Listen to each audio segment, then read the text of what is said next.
शहर में रवि और शांति नाम के दो जुड़वा भाई बहन रहा करते थे। वो दोनों अनाथ थे और आज दोनों अपना 18वां जन्मदिन सेलिब्रेट कर रहे थे।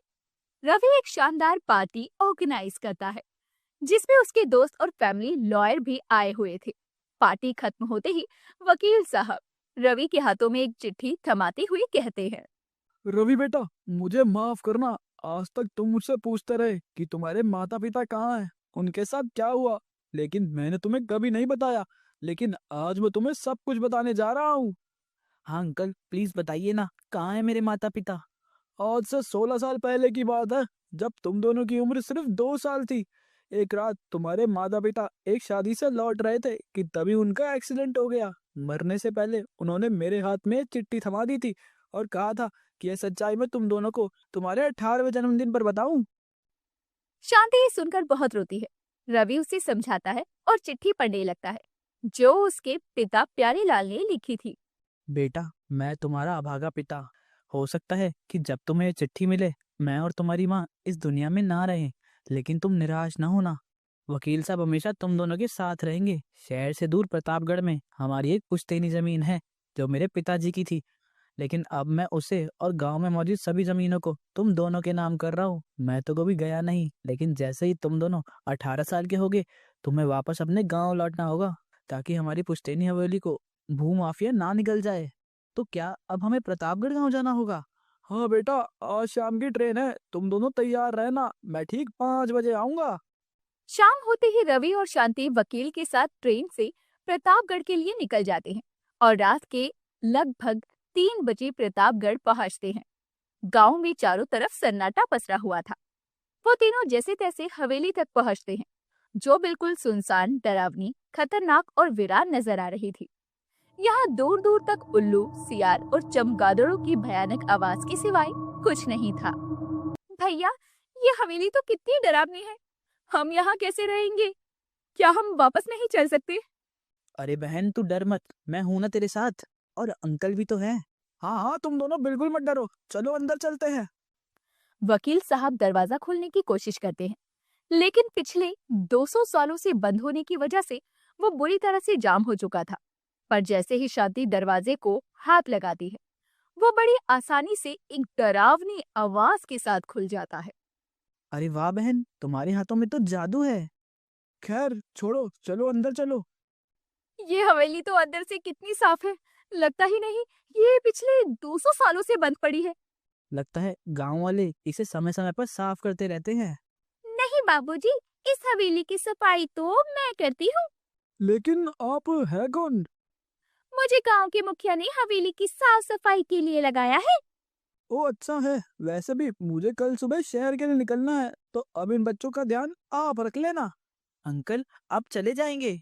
हाँ बेटा, लेकिन घबराओ नहीं, काम पूरा होते ही मैं लौट आऊंगा। कजरी सभी को खाना खिलाती है और फिर सभी अपने अपने कमरे में सो जाते हैं। अगली सुबह होते ही वकील साहब शहर के लिए निकल जाते हैं और रवि पूरे गांव में घूमता है।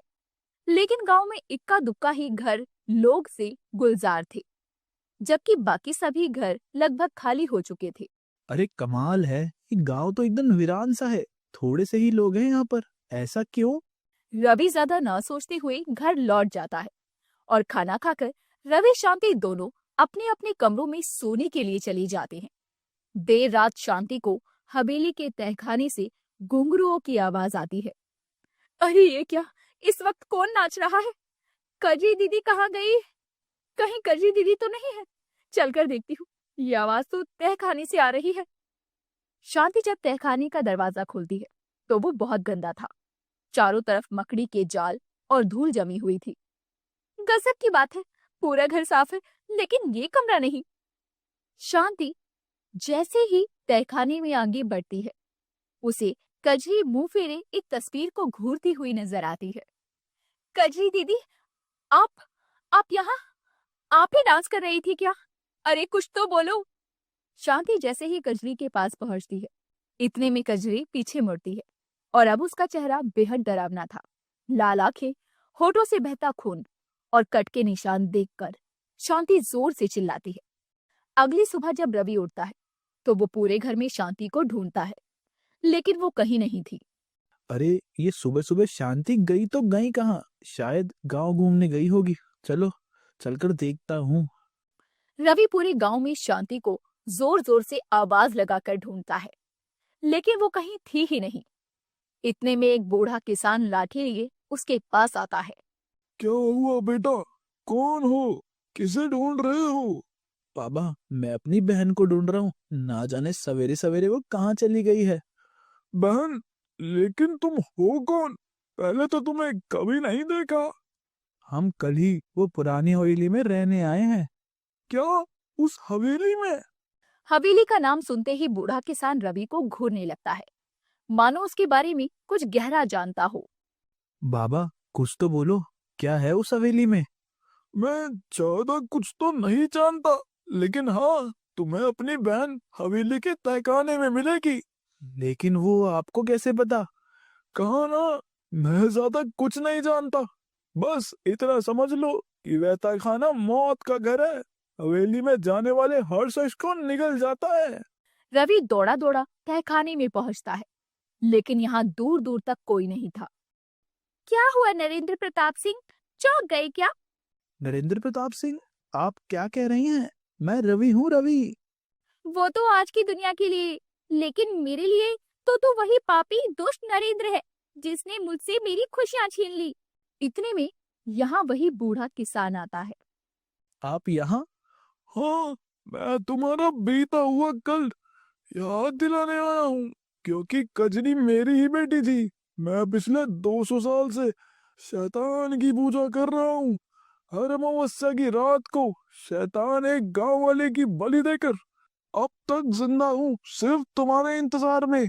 बेचारा मेरा भाई, क्या गलती थी उसकी? और मेरी क्या गलती थी? तुमने एक भाई बहन को बिना किसी गलती के सजा दी, हमें दीवार में चुनवा दिया। भूखे प्यासे तड़प तड़प कर हमने अपनी जान दे दी। अब तुम और तुम्हारी बहन भी ऐसे ही तड़प तड़प कर अपनी जान दोगी। इतना कहते ही कजरी अपने खौफनाक रूप में आ जाती है और जिस दीवार में उसने शांति को चुनवाया था, उसी में रवि को भी जिंदा दफन कर देती है।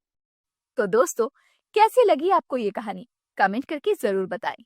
वीडियो पसंद आई हो तो लाइक शेयर करके चैनल को सब्सक्राइब जरूर कर